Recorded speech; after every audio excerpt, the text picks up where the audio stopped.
Shall we talk about your shadow? Do you eat too many crackers? Do you hide and steal the other kitty cat's food? Let's talk about the shadow. Middle of the shadow aspect, there is some form of wounding or loss. There's the exiled inner child part. We can go wrong with when we think we're doing shadow work.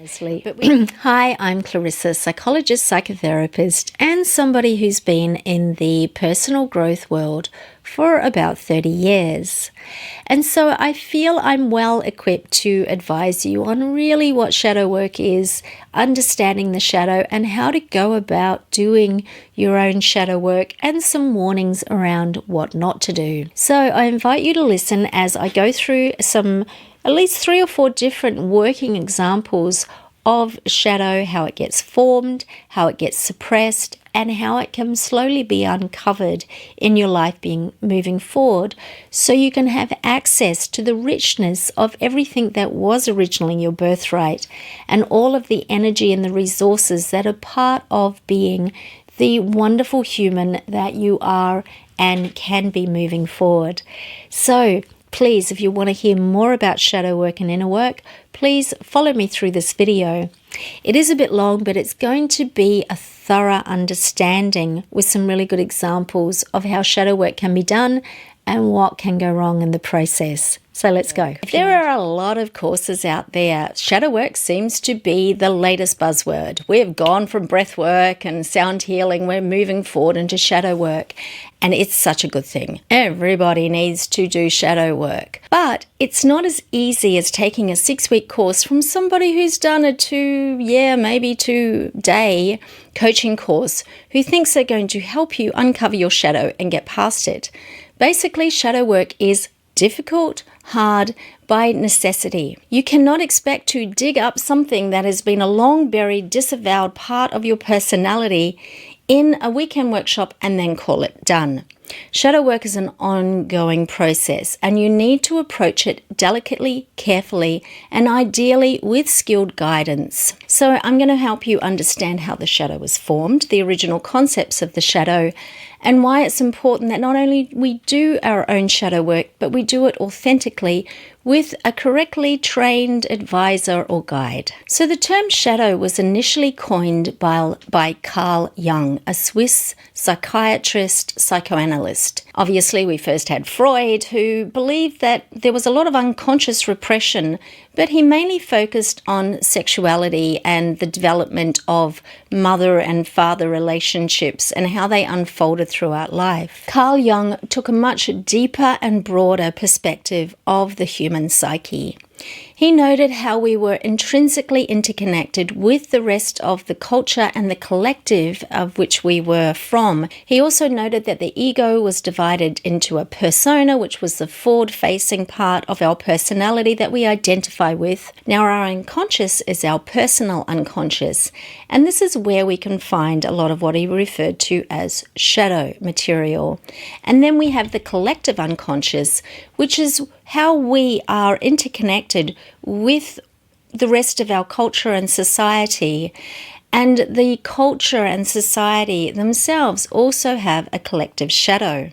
And I think this articulates and accentuates why it's important that with all of the wisdom and awareness and access to information that we have these days, that we do work on our individual shadows, because this is going to facilitate the making unconscious conscious of the collective shadow. The collective shadow is a massive problem because of the polarization that is happening in the world increasingly. We've got great divisions between what's right and what's wrong, who's left and who's right, who's woke and who's asleep, and all of these polarizations and divisions that are causing increasing amount of chaos, when for all right purposes, when in actuality we could actually be becoming more collective and more interconnected.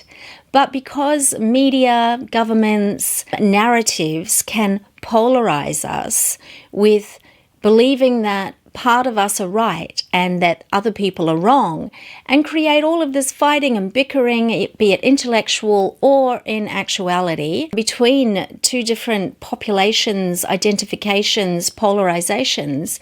This is diffusing our energy that we could be using to work on ourselves and to awaken collectively. So let's have a little brief overview of the ego, because it's really, really complex. There are so many misinterpretations of what ego really is out there on the internet, and I intend to do another video on this. So right now you can like this and subscribe, because you're going to learn so much. The ego is all about self, because ego is essentially the individual identity. I have coined the phrase for egos as breaking down really easily to understand into everyone's general operating system. We are egos. We cannot be much else than egos. If we do escape from our ego for a minute, it will be into this sort of transcendental bliss state where we don't actually do a lot because we've stepped out of our operating system. Now, this doesn't discount the fact that some people can use their operating system with awareness from their higher self, from their big S self. But that's a long way down the track. You are not going to learn that in a weekend workshop with a 30-year-old life coach. Just saying. So the ego is a structure that starts to form in utero. And it starts to form based on the projections of others. We are not raised in a vacuum. We cannot say that we know our ego individually or apart from the identifications that we've formed based on the projections that have come from the external world, reality, mother, father, society. So as the baby is born and starts to grow, the basic split in the ego is between the good and the bad.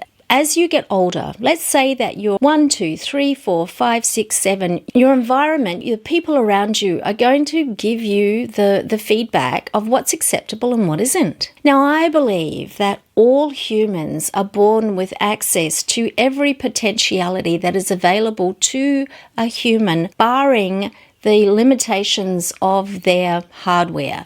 Our genetics will give us temperamental traits, and the temperament of a baby, depending on the goodness of fit with the caregiver, is going to shape a lot of those early experiences.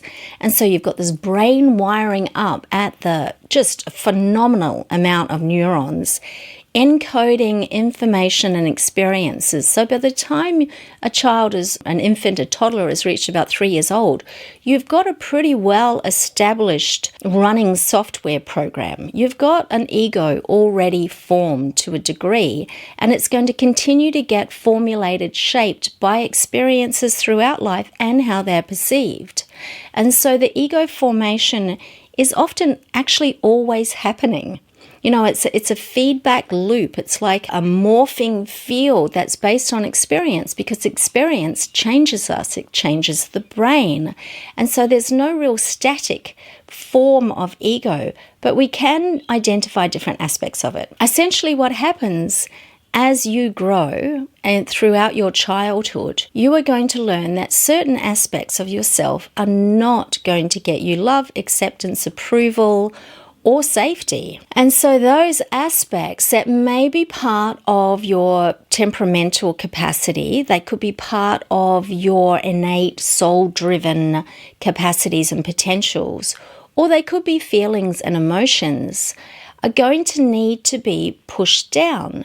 Now, this is going to happen regardless throughout socialization. Any toddler is going to get taught by the process of socialization by a well-meaning adult what is acceptable and what isn't. And if they don't learn in their early childhood, in their toddlerhood and preschool years, they're going to learn when they get to school. Because let me tell you, schools and institutions like that are huge socializers of children and you when you're a child. Just think about it. Things might have been great at home, but when you get into the wild, wild playground at school, you learn the law of the land.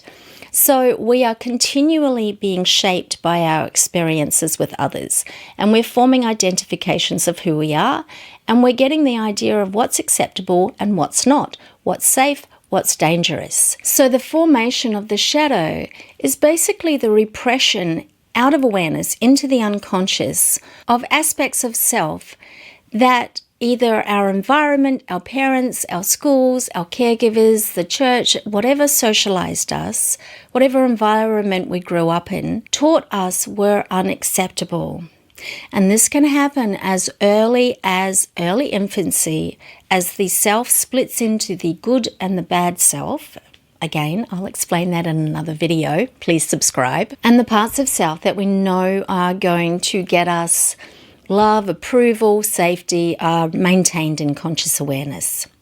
And so the conscious awareness parts of self are those that we identify with. That's our persona in Jungian terms.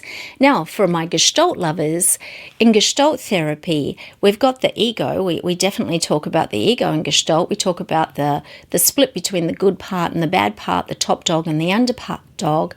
But where does shadow lie in Gestalt therapy? Well, it's the polarities. We work with polarities a lot in Gestalt. And so integrating shadow aspects is not a quick fix, easy done. Oh, I'm aware that I don't have this aspect in my personality.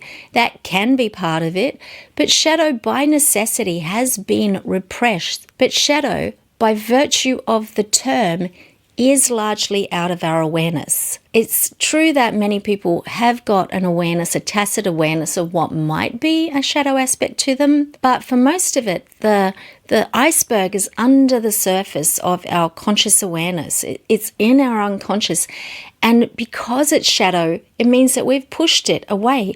Somehow, it has been disavowed, and it's not always our conscious going, I'm not going to be that. It can happen under ongoing chronic developmental conditioning, and it can happen under acute trauma and distress, so that an aspect of self is violently disavowed. So I'm going to give you a couple of examples of what I mean by that. If you're enjoying this video, please express it by giving me a like, and if you want to learn more about yourself and how to do your inner work, please hit subscribe. Let's imagine you've got little Sally. She's 3 years old. She's theatrical. Her temperament is very outgoing. She's very extroverted. And she's got a natural capacity from her own soul potential to be creative in a theatrical, expressive way. She loves to sing and dance, put on her tutu, and everybody thinks it's adorable. So Sally goes to school, and she's, say, 6 or 7, and she's still got this aspect of self. But she goes to school, and there's a bunch of mean kids.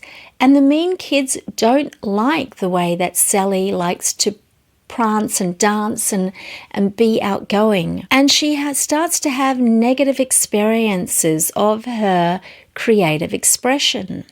And then she learns over time that she's not going to get in the cool girls clique if she's going to be the one who wants to show up the most and prance and dance and sing and be the star of the show. She has to take a back seat behind Queen Bee, or she's going to get in trouble. And maybe she has experiences where she is humiliated by the other children because they like to tease and they're mean. And she starts to have these negative experiences around her expression and her singing and her dancing, and starts to push it away out of her awareness. So by the time she's in 2nd grade, she's maybe 7 years old, she's firmly identified herself as being not like that. She doesn't want to sing and dance anymore. She wants to be cool, and she wants to have it together, and she wants to be in with this group of girls. And so she decides that singing and dancing is dumb, and she disavows this aspect of her creativity. So with Sally, we've just given an example of an aspect of self that has been pushed out of awareness and tucked away over the course of time. So it's sort of like a chronic slow burn, pushing away into the shadow of that characteristic and capability of self. Let's look at what I described as being a more violent and acute repression of self. Let's look at little Johnny. Little Johnny is his mummy's little boy, and he's, well cared for and allowed to cry, and he's allowed to snuggle into mummy until he starts to get a little bit older. And then little Johnny's dad decides that it's not cool that Johnny's still crying.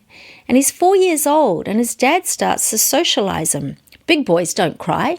You go, are you a big boy or a little boy? Stop being a baby. Stop crying. Stop running to mummy. And so this is the beginning of that repression, that his tears are not welcome in his father's presence. So they're not going to get him the love and approval of his father. Now, Dad, being socialized the way he was, that boys don't cry, Johnny turns to be about 4 or 5, and he's still crying, going to mum, as a little boy could, should, would, and ought to be able to. But one day, Dad comes home.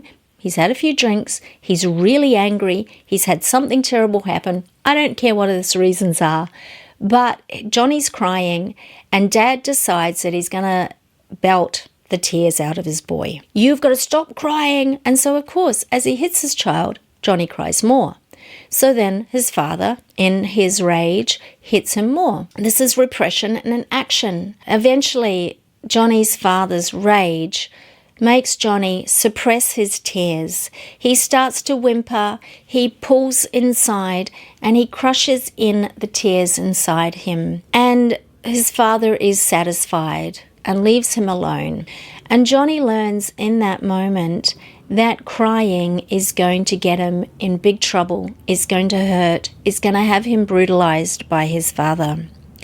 And he represses his tears and is not a baby anymore. He's a big boy now. But that repression has happened so early. When Johnny's an adult, he doesn't realize how it happened. And so this is an acute, violent repression of a feeling state into the shadow. Johnny grows into a man who cannot express his tears, his sadness, his tenderness. During adolescence, he may become a bully himself, or he may become a CEO. And so he's completely cut off from his soft emotions. He becomes an authority figure, so nobody can boss him around and tell him what to do, and nobody can hurt him. But then he gets in a relationship. He falls in love. And this woman wants to feel his heart, but Johnny's heart is closed. And so she starts to get frustrated. Why don't you show me any feelings? Why don't you show me any love? And he's like, I don't know, I'm a man. She's like, well, I need to feel your softness. And eventually she starts to pull away. And Johnny realizes that there's a problem in his life, that he can't access soft emotions, like he's really disconnected from this tender, vulnerable side. Now, I'm going to go back to him in a minute, and we're going to talk now about what happened to Sally when she got older. So Sally had to push her creativity and natural capacity of her soul expression, of her joie de vivre into her shadow, because the mean girls at school taught her that her singing and dancing and her creativity were not going to make her friends, and that she was going to get teased and ridiculed. So she's sublimated chronically over time through these experiences of feeling embarrassed and being shown that it is wrong to be too bright or too shiny or too dancey, into her shadow. She grows up into high school and starts to envy the kids that do drama. She walks past the room where they're doing their theatrical play, and she's really resentful. And she may criticize and judge with a similar aspect to which she was conditioned to sublimate her creative expression into her shadow. Oh, they're so dumb. Look at those people. They're weird, prancing and dancing and singing in there. How ridiculous. So this is where we see the shadow coming out and showing up in people's environment. You don't escape from your shadow. And I've got a nice example in there, because people think shadow's dark and bad. It's not always dark and bad. It's an aspect of ourself that needed to be repressed because it was not going to help us get by in our social environment. And so she is faced with this creativity, wanting to be known but being disavowed. So she denigrates creativity. She rejects it. She steps far away from it. She's not really aware that this used to be something that brought her a lot of joy, although maybe there is some sort of connection to that, but it's just out of bounds for her. Another really good example of shadow repression in women particularly is anger. And this is a short, quick example of how if a little girl has been socialized that nice girls do not get angry by her parents, by her school, by her religious environment, by her society, and let's face it, in society, it's still pretty uncool for women to get angry. They're called a few names, aren't they? You angry bitch, calm down, all of this kind of gaslighting that happens around females' anger. So she's really strongly disavowed and pushed, the anger in her has been well pushed into the shadow. She's got no access to it. She's really nice. She's become a nice girl. She's become sweet. She's become docile. And she's also a pushover. She might even be a complete people pleaser who is always never putting herself first. Now, how her shadow anger is going to show up is in her absolute loathing of bitches. She can't abide women who seem a little bit aggressive or even who stand up for themselves. She may polarize herself against women that she considers to be mean and bitchy and hostile, or all of these things. They're like really given bad labels in her mind. But guess what? They'll keep showing up in her reality because there is a part of herself she can't access. The other thing that's going to happen to this woman is that she may get pushed around a lot at work and in relationships. And so she can't assert herself. And this is a problem. It's a massive problem when we lose aspects of ourselves, when we cannot resource it because we've lost a lot of our vital energy. And a pile of our resources are bound up into that which is in our shadow. Be it good, bad, whatever you want to judge it as, it doesn't matter. If it's not accessible to us, we are a mess. We are not a full, whole person, and we're not integrated. We've got parts of ourselves that are coming up at us in our environment. And so the woman who can't access her anger is going to have run-ins with bullies in the workplace. The CEO, who's the little Johnny who was beaten into submission by his father, is going to lord over her because he can, because she's weak and he's the tough one. He's going to despise her weakness because his weakness is in the shadow. And then you'll have Sally in the workplace, and she has her theatricalness in her shadow, her self-expression in her shadow. And it may not come out in envy of all people creative, but she may call this other woman, let's call her Joan, she may call her a drama queen, right? So isn't that a good Freudian slip, a drama queen? Because when Joan gets upset because she doesn't have access to her anger, she is going to maybe cry. Or because a lot of women, when they want to get angry, they actually cry. That's an accessible and that's an okay emotion. It was okay for little girls to cry, but don't get angry. And so she cries, and Sally's judging her. You're such a drama queen. You're so dramatic. Calm down, because she wants to repress any excessive expression. And you can see how our shadows come up in our daily life and knock into other people's shadows. We'll see those aspects of the other person as being problematic, even though they're not. I don't think there's a problem with Joan crying, although Joan needs to access her anger. Is there a problem with Johnny being the CEO bully? Yeah, probably, because he's going to not be able to access his softness and tenderness with the woman that he's fallen in love with. Right, you got me? So how do these people start working on their shadow? Now, this is where shadow work gets delicate, and we need to tread carefully.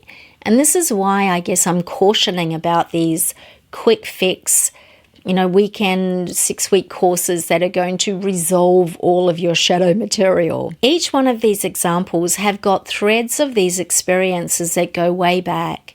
Johnny has got threads of experience that go back to some quite traumatic experiences. So how is he going to unlock his tenderness, his softness, without that trauma being rekindled. So in order to authentically do shadow work, it needs to be done with reverence. When you're unpacking things from your unconscious, if you don't know what's there, if you haven't got a good solid ego formation, if you don't have a environment of support and holding, things can go a little bit pear-shaped. I've counseled lots of people in terms of them not having boundaries around certain issues. And what I see repeatedly happening is that these people have tried to set a boundary or tried to express this disavowed feeling or capacity, and things have gone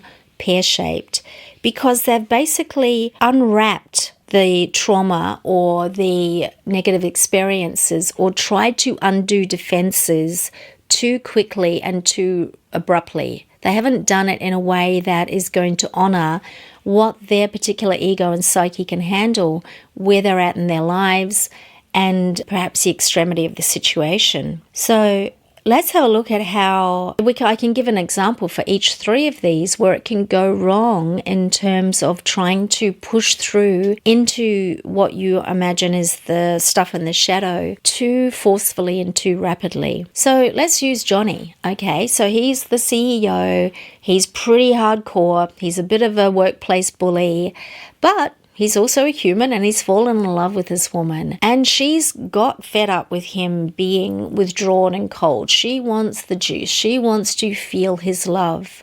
She wants to feel his tenderness. She wants to feel his softness. This is a common dynamic in many relationships, isn't it? He wants to give that to her, but he doesn't know why he's so closed off. The experiences he had when he was 3, 4, 5 with his father are well buried down because, of course, he had to go through life with his father, become a man, etc., etc. So he becomes aware, goes to a shadow workshop, goes, my tenderness is in my shadow. Okay, great. I'm going to, next time I meet up with Jenny, I'm going to cry in front of her. I'm going to drop to my knees and beg her not to leave me.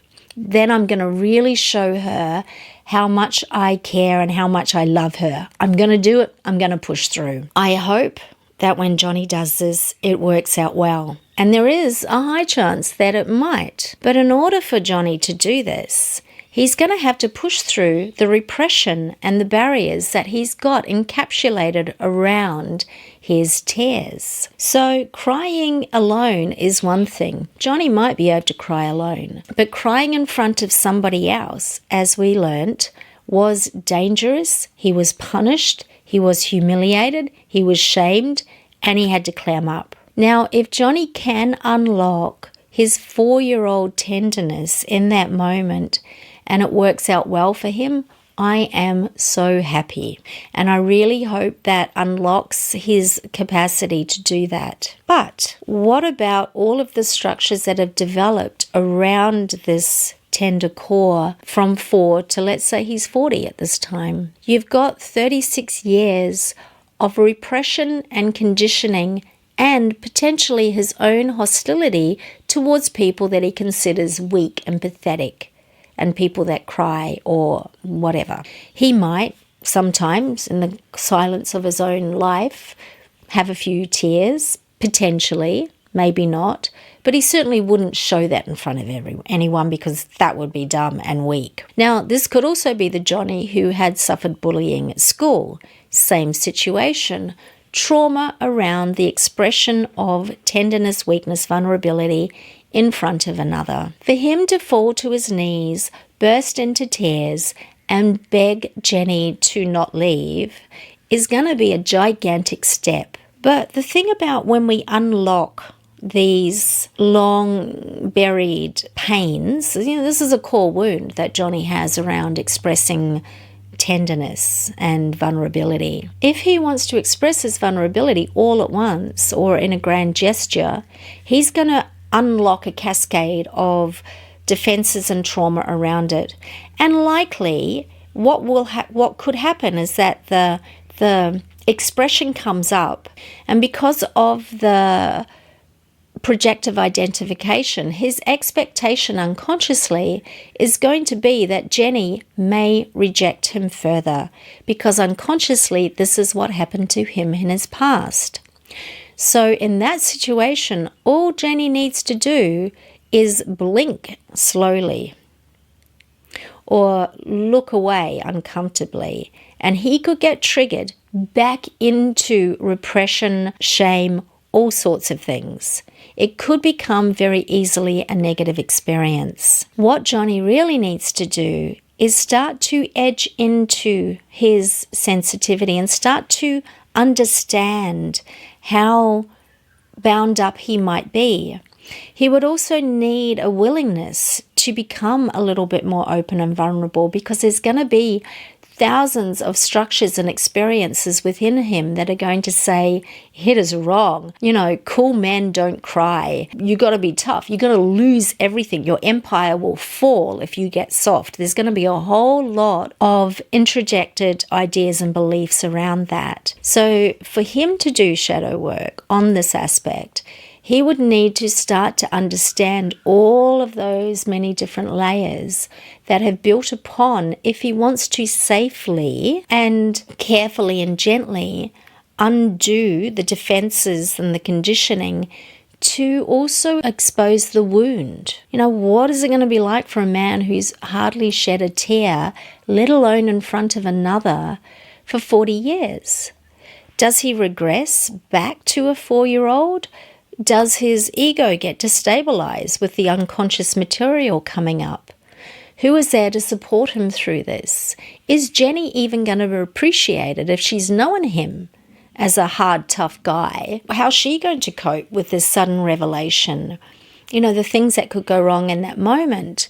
But for it to be done gently and carefully would be the way to go. So let's look at the unraveling of the capacity that was pushed into Sally's shadow, her creativity. So Sally wants to be more creative and more expressive. She feels constricted in her life, and more so she feels like a part of herself is missing, because it is. A huge part of her natural capacity in the way that she wants to theatrically and grandly express herself in singing or dancing or movement, all of that has been packed away. She's got a lot of energy and a lot of resources lost to her. So essentially, yes, she has lost a part of herself. For her to re-access this might not be throwing herself into improv acting. It may not be this, because that could activate all of the humiliation, shame, and repression that happen developmentally and chronically as she represses this aspect of herself. She could thrust herself forward into, I'm going to just rip the Band-Aid off and go to improv acting class. And she gets there, out there, she freezes, goes mute, because every defense that has built upon the conditioning that has repressed this into her shadow comes up and puts her offline. The experience for her is then so humiliating and shaming that she never goes back. It's a lost moment and a lost opportunity. For Sally to uncover her creative capacity, she may want to edge into it slowly. First, she has to understand that this is something that she has completely disavowed from herself, and that she's lost access to a lot of her natural capacities, talents, and a part of herself. This could be underlying her 30-year-old depression, that she can't be who she feels she wants to be, but she just doesn't know what that is. And she keeps trying to look for it in career moves, but nothing quite satisfies. So the gentle reorienting toward what is it that she is drawn to, but at the same time repulsed by. She's like, well, I love to go and see Broadway shows, but honestly, I can't imagine how those people do that. So she's both drawn towards watching people acting, but at the same time really distanced and polarized from it. And so we start to get curious. You have an aversion or a judgment over people who can act or sing or dance. There's something that really shows up strongly for you around that. And so these things are way showers. They are points that point us towards, they are things and aspects that point us toward parts of ourselves that are possibly repressed. If it's something that really irks you or it shows up in your environment loudly, I would invite you to get curious about that. And I would invite you to question where that is missing in your life, where you could use some of these aspects. Now, there's not always a direct relationship between the thing that we see that we are repulsed by or resent to, or that we are, really resisting, and the part of us in our shadow. But with gentle curiosity and good guidance, you can actually maybe start to get an awareness of what they are. So if it were Joan, let's get Joan back. She's lost access to her anger. Now, this is huge because that means that Joan is always going to be lacking strength. She might partner up with someone who's strong, and so she can borrow that strongness from them, but she is always the dependent one, the weak one, the people pleaser one.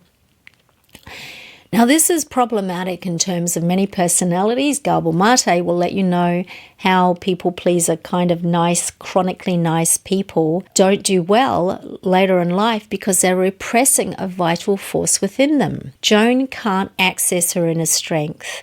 So when Joan starts to have children, she's not going to be the best mother. She's going to be a pushover mother, accommodating to her children. She might be over-accommodating her husband and everyone in her life. She has no time for herself. She doesn't take care of herself. And you can see where the issues lie. So Joan's aversion initially was to bitches. She doesn't like strong, what she calls aggressive, pushy women. So that's where we start to get curious. We're not saying that Joan needs to become a strong, bitchy, aggressive woman, although that would be some medicine for her to experiment with that. But it would be good for Joan to become aware of her lacking in her ability to stand up for herself. The strong, aggressive, bitchy woman, she certainly doesn't get pushed around, does she? The boss bitch isn't going to get told what to do, but Joan certainly is. In fact, she's probably going to preempt it and have it done before anyone can even ask her whether or not they want it or not. So Joan could gently become aware that she's missing a little bit of a backbone, that she may have many examples in her life which she needs to embody more strength, more discipline, more standing up for herself in small ways, and gently expand the boundaries so that she can start to invite more of this into her life. And what will happen over time, if she can have the holding and the structure and the ability to do this, is that then she can become slowly more acclimatized to owning her own inner strength and not being afraid that that's going to get her into big trouble and have her have no relationship and her kid's going to hate her and her boss is going to fire her. Because this is the fear and all of the defenses that we develop in order to keep these shadow aspects down. Because at the middle of the shadow aspect, there is usually some form of wounding or loss, or be it a lost part of self or a core wound or a trauma. There's the exiled inner child part that can be at the bottom of these. Now, an inner child can also be an angry little child, right? It doesn't necessarily mean that there's this soft, tender little, cuddly 5-year-old. In fact, if you know any 5-year-olds, you'll know that they're not always soft, tender, and cuddly. Still, the soft, tender little 5-year-old still needs a backbone, and they still need to grow into an adult that's got access to all of the capacities available to a human. Be these judged as good or be these judged as bad. And so this is the essence of shadow work. And I hope in my explanations that you've understood now why shadow work needs to be approached holistically, authentically, with tenderness, care, and solid guidance. The nature of the shadow is such that we do not see it. The you that you don't see, the me I cannot see, it's in the shadow. And so we can go wrong with when we think we're doing shadow work. But we can also push ourselves into positions that aren't good for us initially, or that can cause a flooding or a reactivation of earlier wounding. And if that's not done in a safe, steady way, then the consciousness can get flooded. And then there are things that Jung described as like shadow possession, where that part of the self can take over. Let's look at Joan if she's had a breakdown. She's been pushed and pushed and pushed down, down, down. And then she's like, right, I need my rage. I need to become a boss bitch. And she goes into another extreme. She gets possessed by the rage that she'd previously disavowed. And she goes on a rampage, right? She gets her husband's credit card. She's maxed it out. She's, told the kids they can all go, take care of themselves.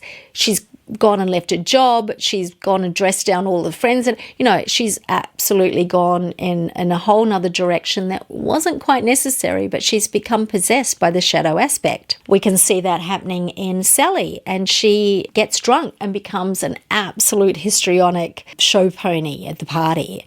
And, previously, I don't want to sing or dance, Joan, is next thing she's dancing on the table doing a coyote ugly at the girls' drinks in the bar. And everyone's like, what happened there? She's become possessed by her shadow. So that's a very rough tying up at the end there of things that can go wrong when you don't manage your shadow work properly.